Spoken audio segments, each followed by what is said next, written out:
Buenos días, doctora y compañeros. Nosotros presentaremos el análisis cefalométrico correspondiente al grupo número 1. Los integrantes son Paulina Guzmán, Amanda Guzmán, Daniel Enríquez, Matías Navarro, Matías Oliva, Sergio Riquelme, Catalina Toledo y Fernando Uribe. Docente doctora Daniela Navarrete, correspondiente a la asignatura Embriología, Crecimiento y Desarrollo Maxilofacial. Introducción. Un análisis cefalométrico es una herramienta que nos permite el estudio del complejo dentocráneo-facial, esto mediante su fraccionamiento en partes, lo que nos va a permitir restablecer las relaciones de estas partes entre sí. Esto se realiza mediante mediciones craneofaciales obtenidas de trazados sobre teleradiografías estandarizadas. Estos análisis cefalométricos son un elemento imprescindible para tratamientos y diagnósticos de anomalías morfológicas. Por esta razón es muy utilizada en ortodoncia y ortopedia dentomaxilofacial. En esta presentación analizaremos una radiografía identificando los distintos puntos cefalométricos, además de obtener valores que nos permitirán identificar si el paciente presenta o no alguna anomalía. Ahora, siguiendo con la identificación de estos puntos cefalométricos, comenzaremos con los puntos en tejidos duros craneanos. Acá encontramos el punto silla turca, representado por la letra S. Este corresponde al centro de la fosa hipofisiaria. Luego tenemos el punto Nation o N, que es la unión de las suturas frontonasales. Este representa la unión de la cara y el cráneo. Y luego tenemos el punto Bastion o VA. Este es el punto más posterior en el plano sagital, ubicado sobre el borde anterior del agujero magno.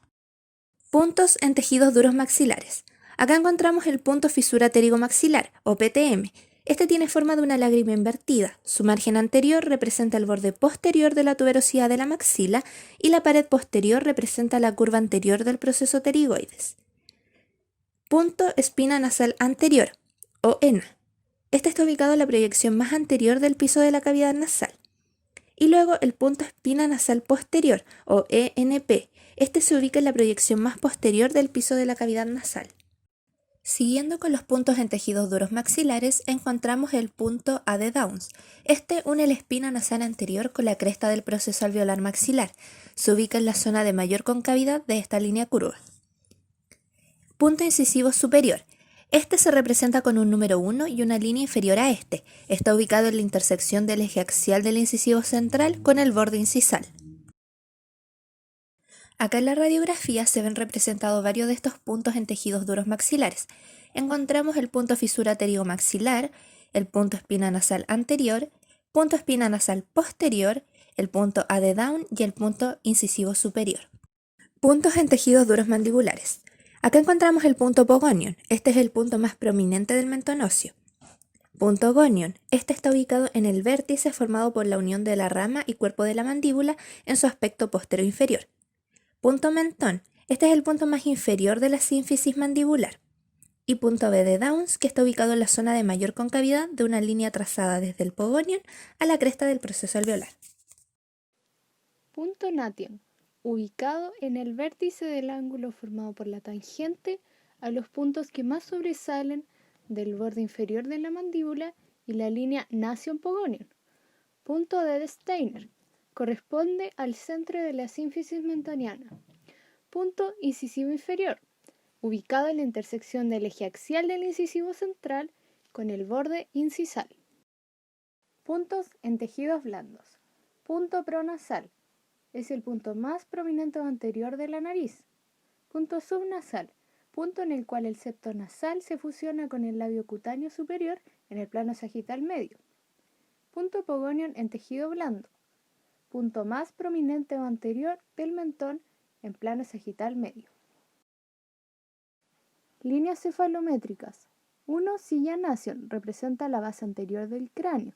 2. Silla Bastion, representa la base posterior del cráneo. 3. Línea palatina, va desde el punto espina nasal anterior de la maxila hacia el punto espina nasal posterior. 4. Mandibular de Schwartz, va desde el punto Gonion al Nation.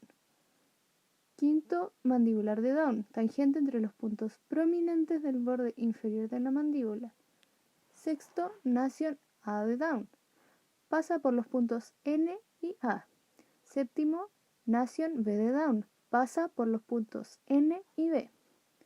8. Borde posterior de la rama, es la tangente de los puntos más prominentes del borde posterior de la rama. Análisis cefalométrico para el diagnóstico. Evaluación de las relaciones esqueléticas. Base de cráneo. Ángulo BASN. Se refiere a la coordinación entre el desarrollo modelador de la cara y el ángulo base de cráneo. Ángulo normal 130 grados. El paciente presenta un ángulo disminuido de 122. Esto significa que tiene una mandíbula protruida respecto a la base de cráneo. Base de cráneo, ángulo SNA. Este ángulo indica la relación existente entre la base apical superior respecto al cráneo. Ángulo normal 82 grados. En nuestro caso este ángulo se encuentra normal. Base de cráneo, ángulo SNB. Este ángulo indica la relación existente entre la base apical inferior respecto al cráneo. Ángulo normal 80 grados. En nuestro caso este ángulo se encuentra aumentado, siendo de 87 grados, lo que refiere a una protrusión mandibular. Ángulo ANB. Este ángulo indica la relación que tienen las bases apicales entre sí, permitiéndonos determinar la clase esqueletal de Engel. El ángulo normal es de 2 grados. En nuestro paciente el ángulo obtenido fue de 1 grado. Es por esto que tiene una tendencia a ser clase 3, es decir, protrusión. Ángulo SND. Este ángulo informa la relación de la mandíbula con respecto al cráneo. El ángulo normal oscila entre 76 y 77 grados. Nuestro caso indica un ángulo mayor a los valores normales, de 80 grados. Por lo tanto, hay una tendencia a posición anterior en relación al cráneo. Ángulo GO-GN-SN. Este ángulo establece la posición vertical del cuerpo mandibular con la base de cráneo. El ángulo normal es de 32 grados. En el paciente se observa un aumento en este ángulo, siendo de 34 grados, indicando un alargamiento total de la cara. Ángulo goniaco se refiere a la intersección entre la línea mandibular de Down y la tangente del borde posterior. El ángulo normal varía de 110 grados a 130 grados. En este paciente se observa un ángulo de 121 grados, es decir, es normal, y no tiene tendencia a mordida abierta o a sobremordida y disto-oclusión. Ángulo B o interbasal se refiere a la intersección de la línea palatina con la línea mandibular. El ángulo normal varía desde los 15 grados a los 25 grados. El ángulo obtenido en este paciente es de 19 grados y por lo tanto se encuentra dentro del rango normal. B. Evaluación de las relaciones dentarias. Segmento incisivo superior. Es la distancia entre el borde incisal y la línea NEA. Expresa la relación de los incisivos superiores respecto a la línea NEA. El valor normal es de 4 milímetros, pero en el paciente mide 1,5 centímetros e indica una posición adelantada del incisivo. Segmento incisivo inferior es la distancia entre el borde incisal a la línea NB. Representa la protrusión o retrusión de los incisivos inferiores con su plano frontal. El valor normal es de 4 milímetros, pero en el paciente mide 1 centímetro e indica una protrusión de los incisivos inferiores. Ángulo incisivo superior a NA. Es la intersección línea NA con el eje axial del incisivo superior. Informa la angulación del incisivo superior con respecto a la línea NA. La angulación normal es de 22 grados y en la radiografía se muestra una angulación de 37 grados y esto indica una proinclinación del incisivo superior. Ángulo incisivo inferior a NB. Es la intersección línea NB con el eje axial del incisivo inferior. Este informa la angulación del incisivo inferior con respecto a la línea NB. La angulación normal es de 25 grados y en la radiografía se muestra una angulación de 37 grados y esto indica una proinclinación del incisivo inferior. Ángulo interincisivo es la intersección de las líneas de los ejes axiales de los incisivos superior e inferior. La angulación normal es de 130 grados. La radiografía nos muestra un ángulo menor al normal de 95 grados, lo que nos indica biprotrusión. C. Evaluaciones de las relaciones estéticas. La línea E o línea de Rickett es la distancia de los labios a una línea que une al punto prontonasal con el punto progonion en el tejido blando. A partir de los 15 años de edad, la distancia promedio es en el labio superior de 1 milímetro por detrás y en el labio inferior es en contacto con esta línea. Se observa que el labio superior está en contacto con la línea E, lo que tiene relación con la protrusión maxilar del paciente.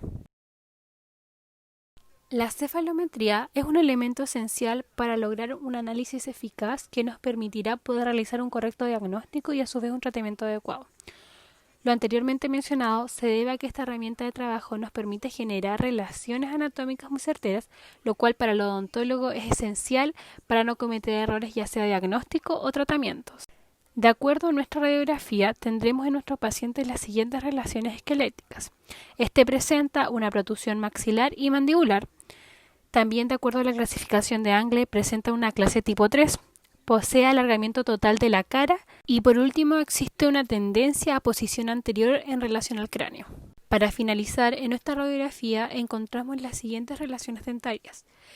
La radiografía nos indica que el paciente posee una biprotrusión, también se manifiesta una proinclinación del incisivo superior e inferior y a su vez se indica una posición adelantada del incisivo superior e inferior. Y por último se logra interpretar una protrusión de los incisivos inferiores.